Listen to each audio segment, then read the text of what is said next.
Going live. There you go. Welcome, Facebook. Welcome, YouTube.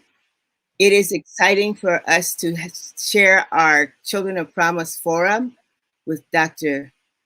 Gary S. May, the Chancellor of UC Davis. We are so fortunate to have him, and I give a big shout out to Sharon Sappho for being able to get him to come, and a willingness on his part to be a part of the Children of Promise Conference. He was a part of the Children of Promise Conference, but he's also now a part of the follow-up forum.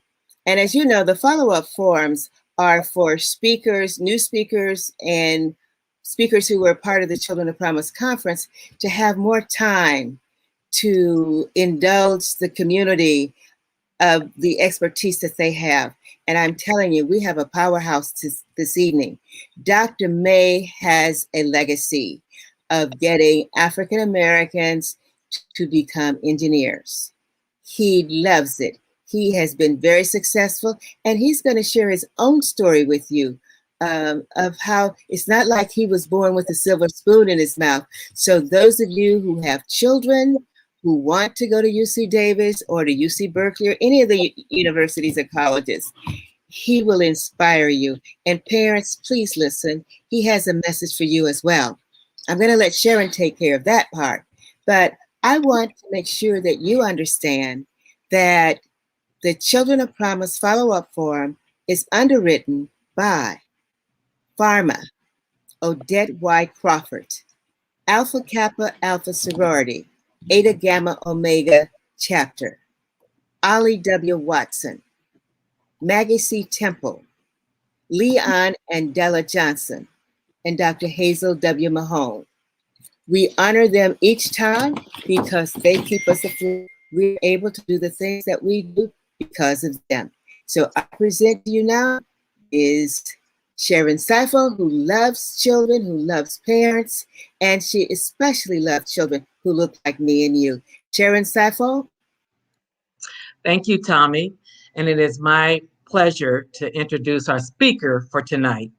Chancellor May is a highly engaged leader with a passion for helping others succeed. He believes success is best judged by how we enhance the lives of others.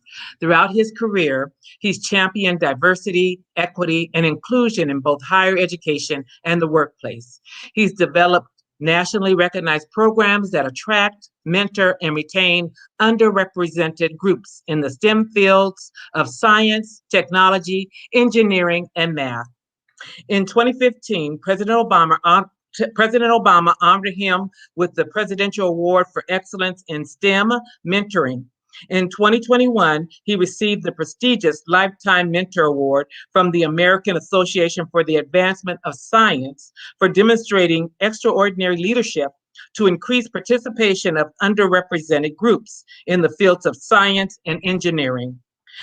May was inducted to the National Academy of Engineering in September of 2018 for his successful diversity of efforts and his innovations in semiconductor manufacturing.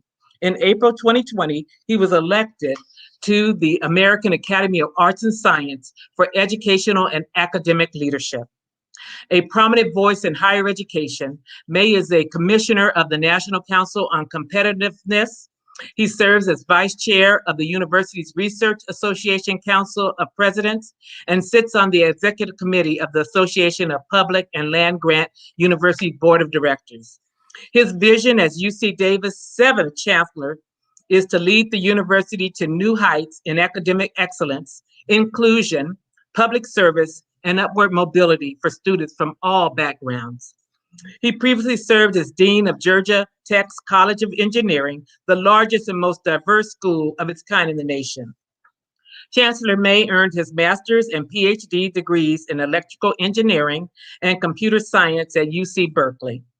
He's won numerous awards for his research in computer-aided manufacturing of integrated circuits. He traces his interest in engineering back to his childhood Lego and erector sets, along with Star Trek and science fiction heroes like Iron Man. He lives in Davis with his wife, Lachelle, a software engineer for CNN. Please welcome Chancellor Gary May. Thank you very much, Sharon, for that kind introduction, and good evening, everyone. I've been looking forward to meeting with the Children of Promise again. We've been living through incredible disruptions over this past year. It's been an especially difficult time for young people. They've been isolated from their friends and their favorite activities, and they have questions about careers and opportunities in a post-COVID world. At the same time, we're grappling with the tragic deaths of George Floyd and Breonna Taylor, and a long list of unarmed people of color. Calls for social justice and systemic change are being made loud and clear. And altogether, it's been a lot to endure. But even in these toughest days, I remain an optimist. I believe we have a tremendous opportunity to not only get through these challenges, but build a better world. And it's our children who will help lead the way. Of course, the journey is never easy, whether in good times or bad. History shows that progress is always met with roadblocks and pushback. Especially now, our young people need to be resilient in overcoming all the obstacles that may come their way. So today I'd like to focus on the flip side of dream killers. That is, how do we keep young people's dreams alive? How do we support Black youth along their academic journey? How do we set them up for a successful high school graduation, college graduation, and a lucrative career? How can we support, motivate, encourage, and inspire our young people to believe in their dreams and move forward toward a brighter future? What I'd like to do over the next few minutes is talk about my own journey and share some of the tips that I've learned. I hope these will be helpful as you guide your own children towards success. First of all, let's encourage our children to know their history through people like Martin Luther King Jr., Malcolm X, Rosa Parks, Nelson Mandela, and so many others. We learn about determination in sometimes adverse circumstances. We can learn from these people who tirelessly push forward and help create real progress. They believed that a better world was possible and persevered through the challenges that came their way. Let's share our cultural history with young people. Let them know about Louis Armstrong, Stevie Wonder, Nina Simone, and the great Black artists who helped shape culture, not just in America, but throughout the world. Their life stories are also filled with resilience and an endless quest for excellence that continues to inspire us. And let's not forget about Black scientists and inventors. Our children should know about George Washington Carver, who invented more than 100 products with just one major crop, the peanut. They should know about Mae Jemison, the first African-American woman astronaut, and Lewis Latimer. Lewis Latimer's parents fled slavery, and he later helped patent the light bulb and the telephone. Let your children know that Black excellence is all around us, and with the right focus, support, and hard work, they have the power to make their own mark on this world. Now, let's encourage our children to be resilient. Sometimes family stories can set those examples. In my case, I think of my mother. She was one of the first African Americans to integrate the University of Missouri back in the 1950s. And this was during the era of Jim Crow laws that enforced segregation. Needless to say, she endured a lot. Name calling, adversity, ugly incidents. I think you know what I mean. But she never let those bigots win. She was determined. She wasn't going to let anyone get in her way of earning a college degree. And she graduated proudly with a degree in education so she could have the career that she wanted as a teacher. Her journey continues to inspire me.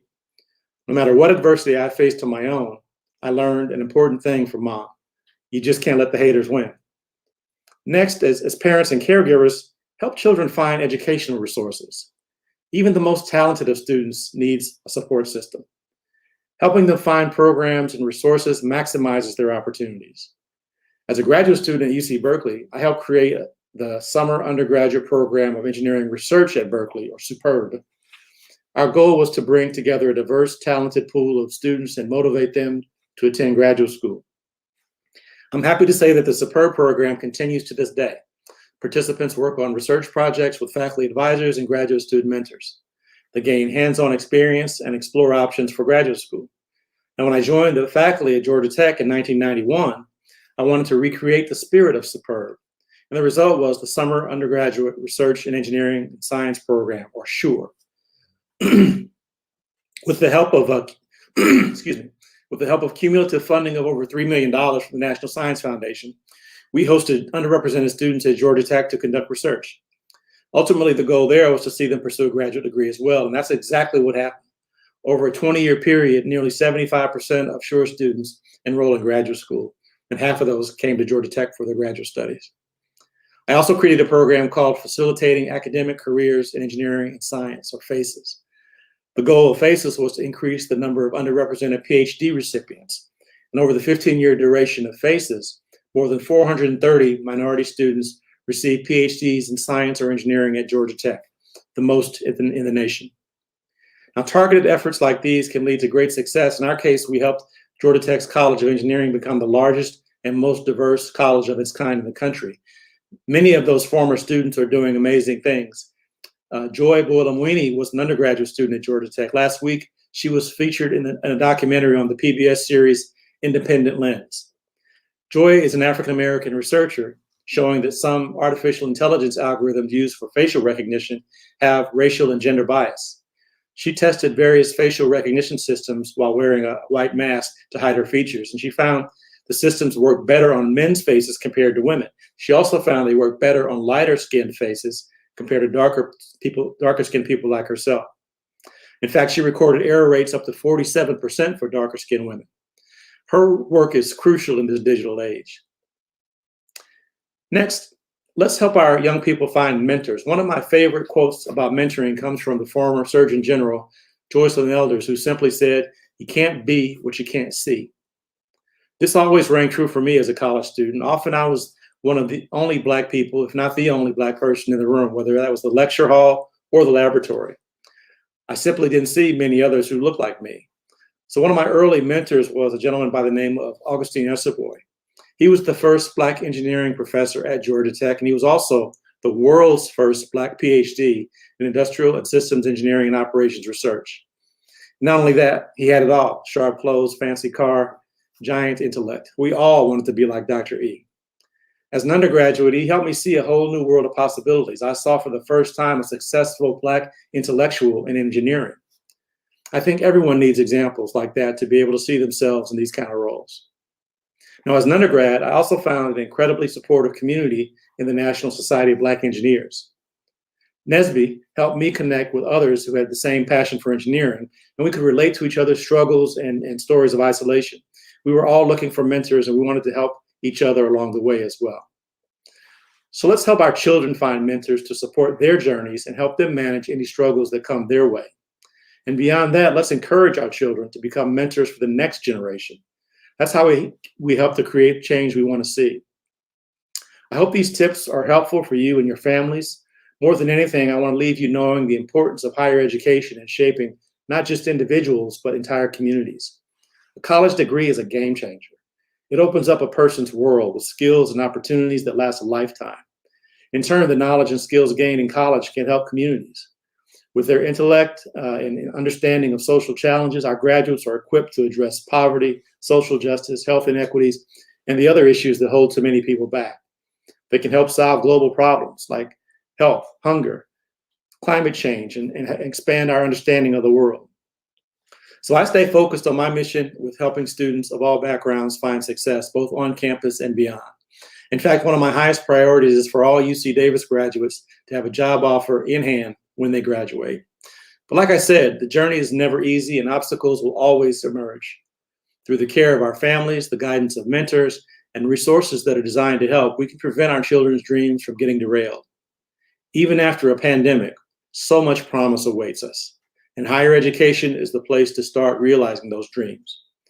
Now, I'd like to get a discussion going. Maybe you have some questions about specific programs and resources for underrepresented students at UC Davis. Maybe you'd like to know more about our high school outreach opportunities, or you just have some questions about me and my career. Either way, I look forward to your questions, and thank you again for the invitation to be here.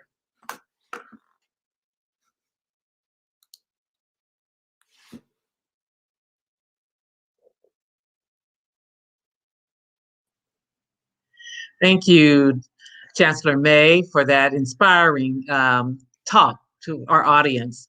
And so we had a few prepared questions for you, and then hopefully by the time we finish with those, the audience will have some questions for you. Sure. And so you mentioned about your mom attending college, and we know the struggle that she had to endure to reach that goal. So can you just share with us First of all, was she the first in her family to attend college? And how long did was her career in education? So she wasn't the first in her family. She was the babies of three. Okay. So her older siblings had gone to college as well, but she was the first to integrate the University of Missouri. Okay. And she taught for about 40 years. Wow. In a long career. But I'll share one little story. When she started at the University of Missouri, the house mother in the dormitory was not prepared for a Black child to be moving in. So on the first day, she was very upset and angry and wanted to know where this little girl was going to sleep. And Mom said to her, "Don't worry, it's not going to wash off." Very true. Very true. And I'm sure that was part of her success, being able to take difficult situations and make them humorous, and be able to get what she needed. Exactly. Can you describe the process you used to select your major and your career path? Sure. Well, in my introduction, you heard about the Star Trek and comic books and Lego and erector sets. Those are kind of things that led me toward engineering. And I had really good high school guidance counselors and mentors along the way that got me involved in programs in high school that were aimed at developing engineering students. And that's exactly what happened to me. I went to Georgia Tech after being in the summer program at McDonnell Douglas Corporation in St. Louis, where I'm from. Actually, the program was called Develop Engineering Students. And it was for about 30 talented minority students from around the city. And we all spent the summer there and learned from engineers on site and had additional classwork as well. And it was really an important point in my decision making to decide to go to Georgia Tech and become an engineer. Nice. When you talked about the influence of your high school counselor, I think it's important for parents to make sure that their children are connected, their high school students are connected to their guidance counselor. And I know with COVID, things are different, but you still should have access to that guidance counselor to make sure that they're on the right track and that they're resources, they're being able to access the resource, especially if they're a senior, the resources that they need to explore the different options for their career path and their college and their, if they even if they're going to want to do vocational training, the guidance counselors can be a wealth of information and resources for them. That's right. How did you finance your education? Well, I was fortunate. I did well on SAT and other standardized tests and was able to get scholarships. So Nice. I was a National Merit Scholar as an undergraduate, and I got scholarships from the National Action Council for Minorities in Engineering, NACME, and Kodak, which as well as something called the Institute for Nuclear Power Operations. And all those scholarships combined enabled me to completely pay for my undergraduate education without any debt. So. And how did you find those scholarships? What do students need to know to where to look and how to find that type of resource? So again, the guidance counselors were very important in making me aware of those opportunities. For the National Merit Scholarship, that's something that's automatic for students who score a certain level on the SAT, right? So you become eligible automatically for that one. And then even when you get to your university, you should not stop applying for money, right? Because there are scholarships that are available for students after they've attained a certain grade point average in college that become available as you matriculate. So don't stop applying for the assistance when you graduate from high school. Keep doing it all the way through your college. What are the qualities and habits of a successful college student? I think there's a certain amount of maturity that's needed. I think you have to be able to prioritize, because when you go to college, especially if you go away out of state or at least away from where you grew up, you're on your own for the first time. So nobody's making you wake up, nobody's making you go to class, nobody's making you do your homework. So it requires a certain amount of maturity.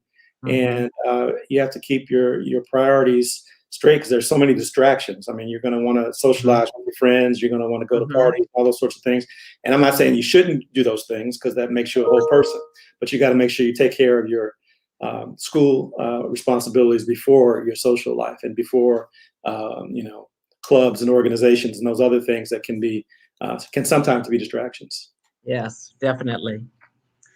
Is there a difference in the graduation rates for students who transfer from a 2-year community college versus those who enter straight to a 4-year college or university? We don't see that at UC Davis. Our data shows we have about a 66% freshman graduation rate in 4 years. And then for transfer students, it's about 60% of them graduate in 2 years. Now that's only for the 2-year milestone. Sometimes people take a little longer. So the overall graduation rate is above 84%. So, but you don't see much difference between the transfers and the first-time freshmen for us. And I think I remember hearing, and I don't know if it still is, a program where those students who attend a community college, I don't know if it's here in Sacramento, they automatically get into a 4-year university. Is that correct? Well, we are required to accept a third of our entering class has to be community college transfers. Okay. It's not automatic. They have to achieve certain milestones, but they do have a very good chance of being admitted to a UC if they meet the milestones that are prescribed for them. Okay. Can an average math student pursue a career in engineering if that's really their goal? And if not, what is your recommendation? So I think you have, in pursuing a career, you have to pursue what you're passionate about. And if you're only average, that tells me that you're not as passionate about that subject as you perhaps should be. Yes. Now, that's not to say you can't be a C student and find a successful path to a career. But I would encourage students to find a topic that not only that they excel in, but they just enjoy. And all of that is their career. So, the hard truth is it's difficult for an average math student to become an engineer. Now that we have, things shut down and they're now reopening, can you share with us any what's happening now with UC Davis students? Are they on campus? Are they doing distant learning? And what do you foresee? What are your plans for the fall, for those coming in the fall? Yeah, right now we're still in remote mode where most of our courses are delivered online. Only less than 100 of the courses out of a 6,000 course curriculum this spring quarter are in person. And those are just laboratory, performance, animal care, things that can't be done online are the ones that are done in person. By fall, and we have about 40% of our student body in and around Davis. About 5,000 or so are living on campus, and the rest live in the Davis area. In the fall, we hope to flip that. Most of the courses will be in person, and very few will be remote mode. We're expecting everyone to get vaccinated and the pandemic to be under control and stable, and we're looking forward to our return to as close to normal as we can get in the fall. And have you noticed any special needs for students that have kind of bubbled up through this year and a half, I guess, now that we're in?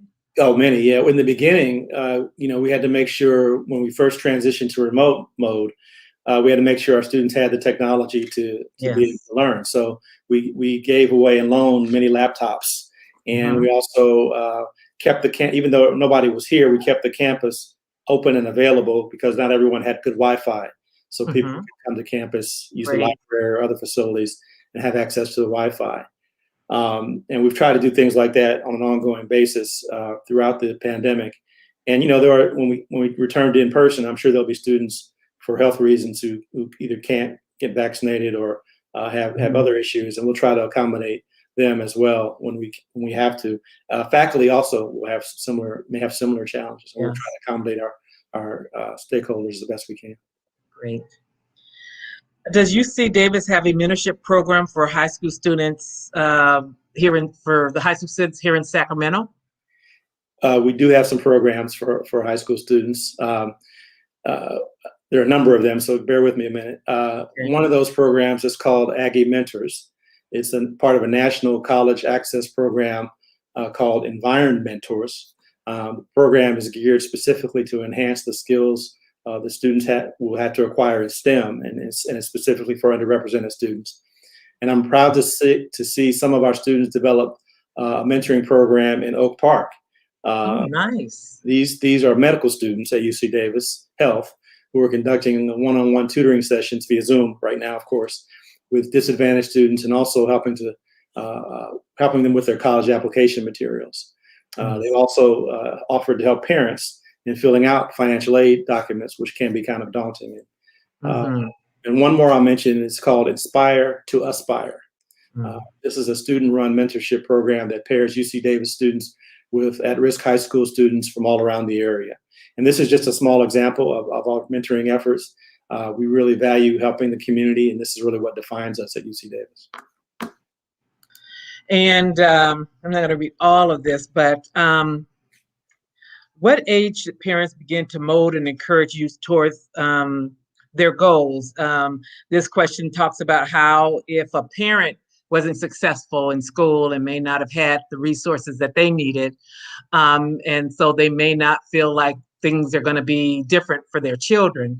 So how does I guess the support system and the people and even the parents, how should parents mold and encourage you towards a goal that they may think is unattainable because they don't see themselves being able to attain it? Well, first I would say it's never too early to let a child know about the importance of college and get them steered in that direction. You got to be involved from very early age. In the STEM fields, which I'm most familiar with, we encourage, starting no later than middle school and making sure you're taking the right science, mathematics, computing coursework that will get you ready for high school and then ready for college, and let them know college is within reach. In my case, I'm not going to say I was, underprivileged or anything, but I didn't have any engineers in my family. I didn't know what an engineer was growing up. But luckily, I was involved in those programs that I mentioned earlier for the high school students in my area that helped me understand what that career could be and steered me in that direction. Any kind of discouragement can of course be an obstacle. So as parents and caregivers, it's really important to, stand by your children, continue to give them confidence, let them know they can achieve their dreams, even if we don't necessarily understand what they're going to be doing or what they want to do ourselves. As my parents, neither one were engineers and understood what I was going to be doing, but they were able to give me the support I needed. Yeah, I think that's true. And I think back, even though neither one of my parents graduated from college, they instilled in us the importance of education. And, even by the fact that my father was part of our PTA in elementary school, my mom went on field trips, that kind of lets you know that they value education because they're giving up their times even while they're working.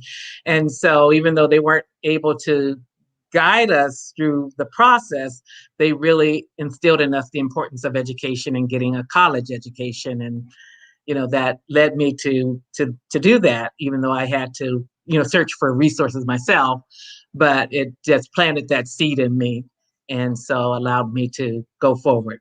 It's so important. Yes, it is. So I'm going to have Tommy come back in. I think she may have some questions from the audience for us. Okay. Thank you so much, Dr. May, for your information and just giving of your time. This is a community service. You're helping hundreds and hundreds of people who may not be online now, but what we've seen is that people come on throughout the week and the month and garner this information. Well, I'm happy to help. We have an audience that's kind of silent right now. There aren't any questions there. But Dr. May, I have a question. What happens when parents don't notice that the child is bent towards something and they're really good in this, and they don't get the help and they're shy and the career counselor isn't doing anything? What would you recommend to the young person to do at that point, or to people who we like to talk about it takes a village? So what say something to us about that, please. I would just recommend either to the child or to the people around the child to get involved in as many different types of activities as possible. They don't all have to be the same. They don't have to be dance or sports or music or drama or STEM. Do all of that. And that way you find out what you like and what you don't like. And it's just as important to learn what you don't like and what you're not as good in as it is to find out what you're passionate about and what you like. So I would just say have a broad set of experiences, as broad as possible, and look for, and these can be things that don't necessarily require resources. There are a lot of volunteer and low cost or no cost activities available in those fields. But I would say just do as much as you can. Thank you. The other thing that you said that I took note of is once you get a scholarship and you enter UC Davis or any university, you don't stop applying for scholarships. Would you expound on that a little bit more? I mean, it's very clear, but I just want you to say it again so we hear it, because a lot of times we get if we get enough money for this year or this semester, and we haven't really thought ahead about next semester, or even if we get it for this year, we aren't thinking about what happens next year. Right. Well, college is a 4-year proposition, so you got to keep getting the resources you need.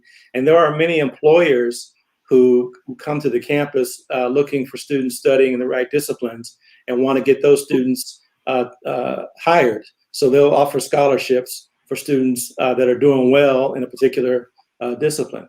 And they don't do that necessarily for the high school graduates, because they don't know what majors they're going to pick or whether they're going to be proficient in those majors. But they will do it for a sophomore or junior or someone who's already proved themselves to some extent. And so there's money available throughout the entire experience. There's also money that's available just for performing, right? There's scholarships that are based solely on how you perform in your college experience. So keep looking for those, keep visiting the financial aid office, and keep talking to the various counselors that are available, because you're going to be needing these resources throughout your entire matriculation. And as I said, in my case, I was fortunate enough to get enough and to keep getting it, so that I graduated without paying anything for college. Go ahead, Sharon. Dr. May, what are the up and coming careers that you're seeing forecast? Well, engineering is still up and coming, even though I've been around for a while. The engineering students are getting good jobs early on. Data science, health, the life sciences and health careers are also very well supported. And I have to, at UC Davis, I have to talk about food and agriculture, and those are certainly fields in which we'll always need really good professionals. So all of those I would recommend. But I would say, if you want to ask about hot fields, the computer science and engineering fields are certainly the hottest. Thank you. There's Tommy. Go ahead, Tommy. You go right ahead. No, I'm finished. Okay. One of the things that I've always been big on with kids is that the parents' support. You've talked about that, but I don't think we can say that too much, because when we're the first in our families to go, or if we have parents who have not been to college, and when we have now babies having babies, and maybe I didn't go, but I've got a smart child and she's gotten a lot of help, or he's gotten a lot of assistance and he's now ready to go. What advice would you say to someone like that, to a parent like that? I would say that don't let that be a hindrance. I mean, I think do as much as you can, but try to build a support system. It doesn't have to all come from parents or even a single parent. You've got aunts and uncles and cousins and grandparents and others that can be supportive, as well as family, friends. And if you know someone in the field that your child is interested in, it's important to establish those mentoring relationships as early as possible as well. And I mentioned some of the mentoring programs. There are also some national organizations like the National Society of Black Engineers, for example, that have extensive mentoring programs for K through 12 students. So look for those opportunities. One of the things that you said, that I'm a graduate of San Francisco State. It was San Francisco State when I graduated, so it's been a long time ago. But I didn't know about the placement center, and I didn't know about a lot of the things that you are making sure that young people coming in now get to know, because you're saying if you're doing well in your chosen career major, there are people who come on campus who will give you a scholarship or will provide an opportunity for you to work so that you can pay your scholarship, or who gives you the scholarship and then most of them you owe. You have to go and spend a year or two, maybe 2 or 3 years working in that field or working for them. I understand though that, and I can be corrected on this, but Starbucks will will give kids scholarships, and they don't hold them to have to work for them. I thought that was interesting. Yeah, I believe that's correct. And in fact, most, I won't say most, but many of the scholarships don't come with a requirement to work. The only exceptions are like military, ROTC, those require service. But many scholarships, the ones I had, for example, had no obligation beyond a summer internship with the company. And we should talk about internships too, because you mentioned it. That's another good way to defray expenses. Don't spend your summer, doing something useless. You spend the summer doing something that helps your career move forward and allows you to earn a little bit of money that can help you pay for the next academic term. I was in a program called cooperative education, or co-op, which means that you alternate going to school and working every other quarter. And those work quarters were invaluable for me to earn money, to get experience, and to establish a network. We have something here at UC Davis called Aggie Launch. We're Aggies, and launch is mean launch. We're talking about launching careers. As I mentioned in my remarks, we don't want every student who walks across the graduation stage to already have a job offer in their hands or acceptance into a graduate program in their hands when they do. So this Aggie Launch program is designed to get students connected with mentors and career coaches and internship opportunities so that happens. I certainly hope that parents and young people hear this, and they may not be on now, but the beauty of being on Facebook Live and YouTube Live is someone can look at it later. The fact that you're saying, Dr. May, that your goal is for every student to have a job when they walk across the stage and offer for one, or to go to grad school. Mm-hmm.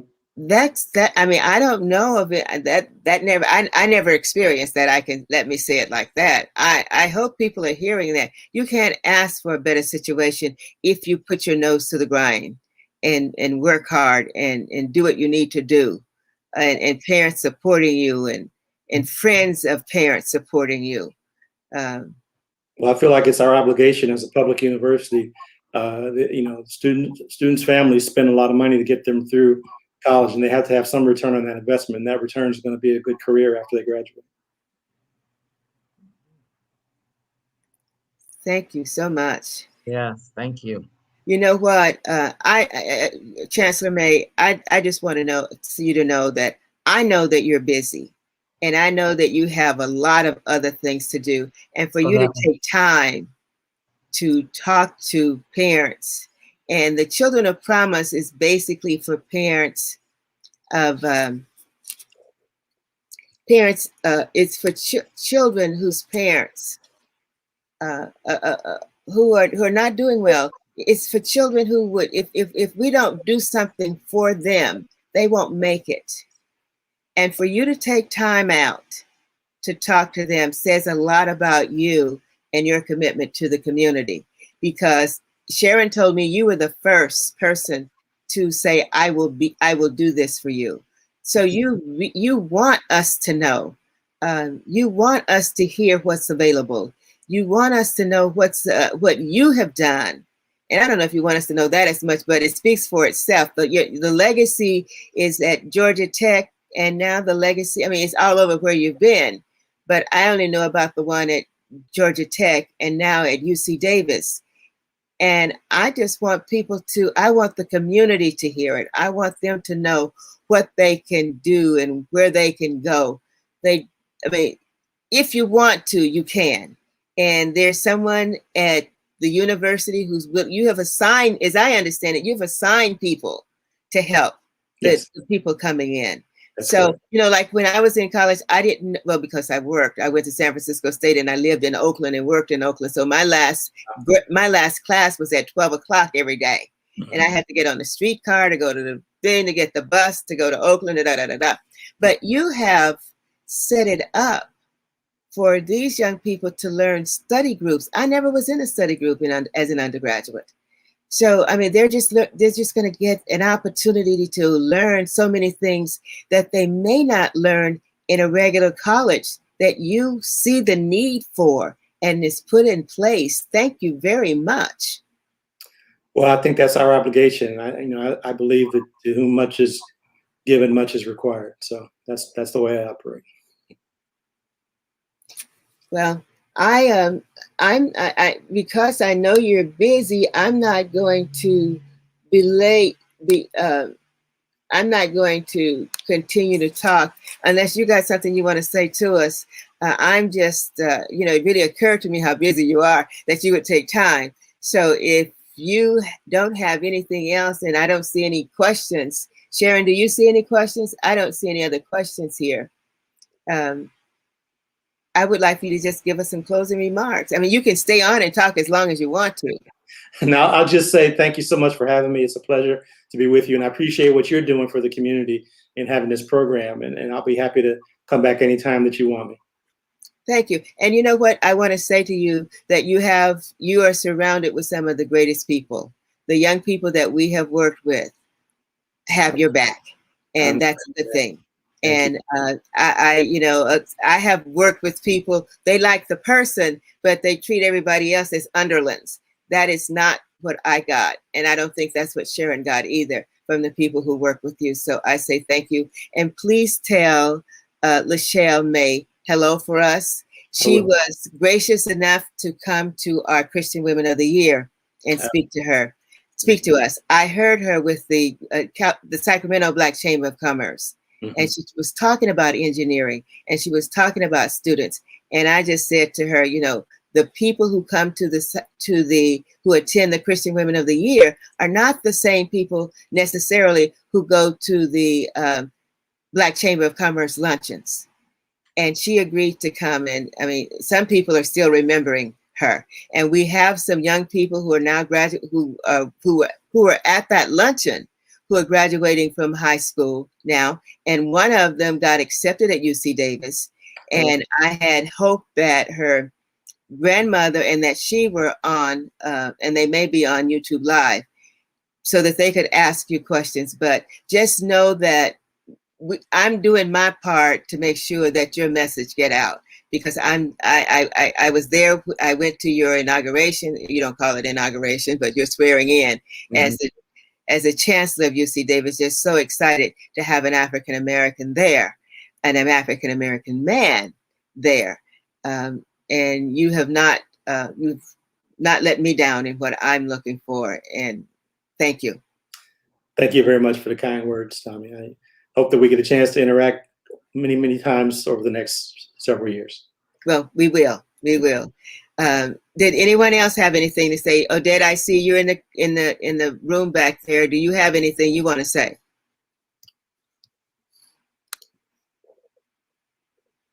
I didn't hear you, Odette. Can you hear me? I see you and hear you. Okay, let me turn up. How about now? I see you and hear you. Oh, excellent, excellent. Did you have anything you wanted to say? Yeah, to Chancellor May, this was an outstanding presentation and expectation of what can actually happen for the youth. I really do applaud your efforts. I mean, it's just something that just warms the heart for me, because since I've been working with Tommy and Sharon, I mean, there's just so many things that I've seen, and so many dreams have been born out of the educational aspect of presenters like yourself. And I thank you for being a part of this life. And sometimes it's kind of difficult, but you've had an amazing life, and it's interesting hearing about your mom too. So God bless you. Same to you, and thank you. Thank you so much. Dr. May, before you go, Deborah Bonner is a single mom who was my secretary when I worked at Cigna, who has two girls, one from UC Riverside, Okay. and I don't know where the oldest girl is from, and then has a granddaughter from USC, a graduate of USC. Yeah. So she's done very well, and she says you are setting a blueprint for the UC systems. Appreciate that. So thank you for the kind words. Yes. So I think you can tune us out, Dr. Okay. May. All right. Thanks again. Have a great evening. Thank you. You too, sir. Bye-bye. Okay. I have my mom with me, so I had to run home.